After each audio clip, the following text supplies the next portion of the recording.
Section 1. The setup. That day started like any other. The house felt unusually quiet, the kind of silence that made every small sound echo louder than it should. My parents had gone out for the weekend to attend a family event, leaving me and my stepbrother at home. At first, I didn't think much about it. We had spent time alone together before. But something about that day felt different. The air was still, the room seemed emptier, and the fact that it was just the two of us inside those four walls made me notice little things I usually overlooked. My stepbrother was in the living room, lazily scrolling through his phone, while I wandered from room to room, trying to keep myself busy. The house felt too big when it was just us. Every creak in the floorboards made me notice our isolation. Growing up, we were never extremely close. We treated each other with casual politeness, sometimes joking around, but mostly living our separate lives. Yet, there was always an unspoken awareness between us, a silent acknowledgement that we were different, not bound by blood, but connected by family circumstances. That afternoon, he called out casually, "Hey, come sit for a while. It's too boring just sitting here alone." I hesitated for a moment but joined him on the couch. The television flickered with some random show, but neither of us was paying much attention. We started talking about school, about small things, about nothing important at all. But the more we talked, the more I noticed his tone shifting, teasing, playful, and a little more personal than usual. At first, I brushed it off, laughing at his jokes, rolling my eyes at his sarcasm. But then, in the middle of our conversation, he leaned back, looked at me with a mischievous smile, and said almost out of nowhere, "You know, maybe we should try something new today." I froze for a second, caught off guard. "Something new? What do you mean?" I asked, forcing a laugh, trying to keep it light. He didn't answer immediately. Instead, he just smiled, like he was keeping a secret he wasn't ready to share yet. That smile stayed in my mind, confusing me, pulling me in and pushing me away at the same time. The silence between us grew heavier after that. The TV kept playing in the background, but the real tension was in the air between us. I couldn't tell if he was joking or serious, but a strange feeling settled inside me, a mixture of curiosity and unease. That was the first moment I realized the day wasn't going to be ordinary. Section 2. The suggestion. I tried to shake off his words, telling myself he was probably joking. But as the minutes passed, I noticed the way he kept glancing at me, almost as if waiting for me to ask again. Finally, I broke the silence. "So, what did you mean by something new?"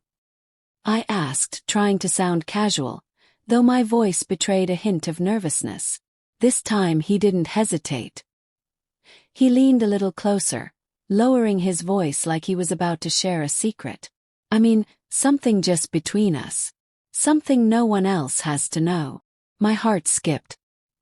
His words were simple, but the way he said them made me instantly aware of what he was suggesting. For a moment I couldn't breathe. I laughed nervously, trying to dismiss it. "You're crazy. Don't say weird things like that." But he didn't back down. Instead, his expression turned serious. "I'm not joking. Think about it. We're here alone. No one will ever find out. It's not like we're real siblings." The room suddenly felt smaller. His words echoed in my head. Part of me wanted to get up, walk away, and shut the door on the conversation. But another part of me, the part one didn't want to admit existed, was curious.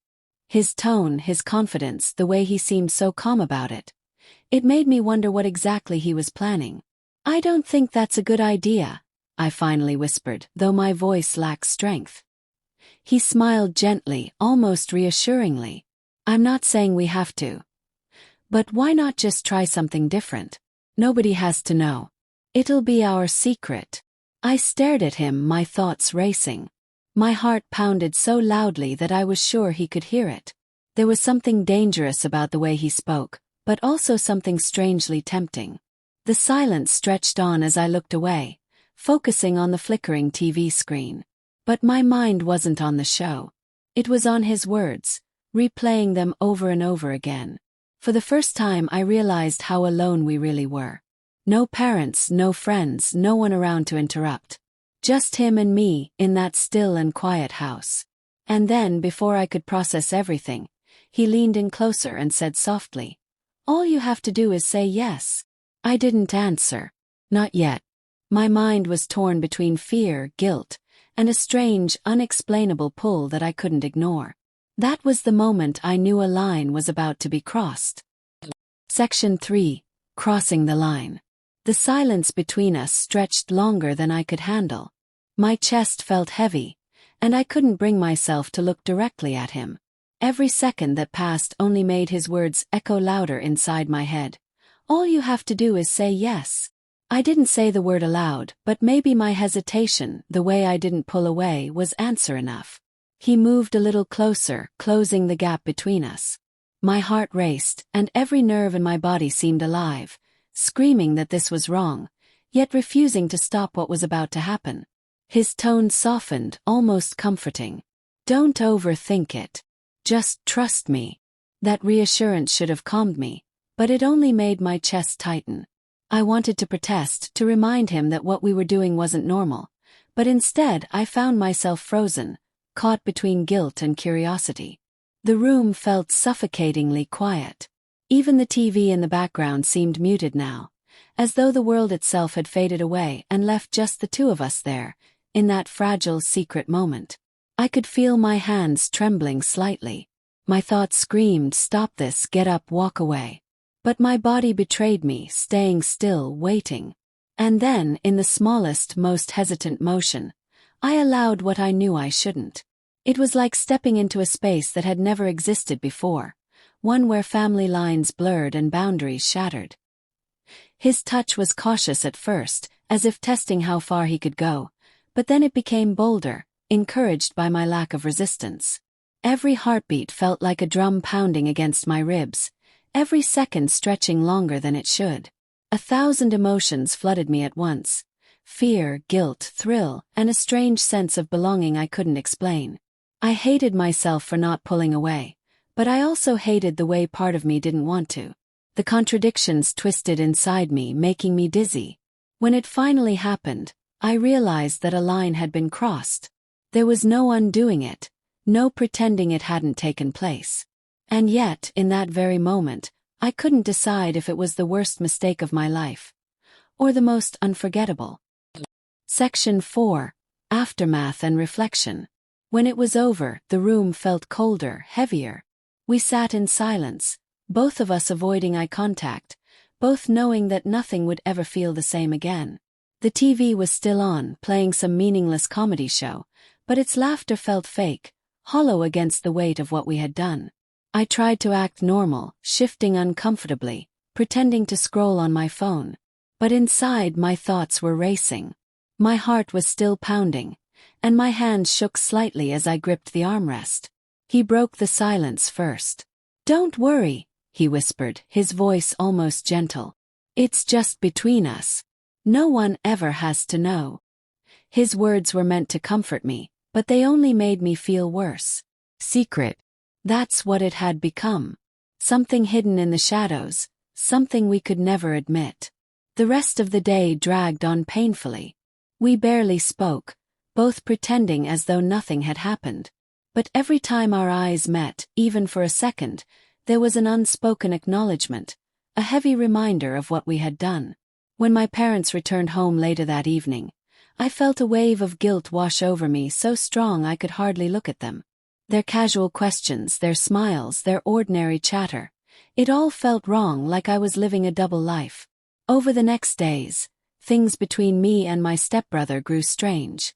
We acted normal around others, but when it was just us, the air felt charged, uncomfortable.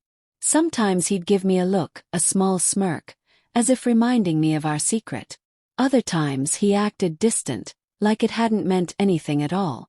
But for me it meant everything. It was a moment that changed how I saw him, how I saw myself, how I saw family and boundaries. I couldn't shake the guilt, yet I also couldn't erase the memory. At night, when I lay in bed, I replayed the entire day over and over, wondering why I hadn't stopped it, why I had let curiosity win over reason. And the worst part, a small part of me didn't regret it. That was the truth I couldn't admit to anyone, not even to myself. This wasn't just a memory. It became a turning point in my life. A quiet reminder that sometimes, the most dangerous moments don't come with warning signs or dramatic events. They happen in silence, in empty houses, in seemingly ordinary afternoons. And once they happen, nothing is ever the same again. That's why I call it a true infidelity story. Because even though no one else knew, it left a mark that would never fade.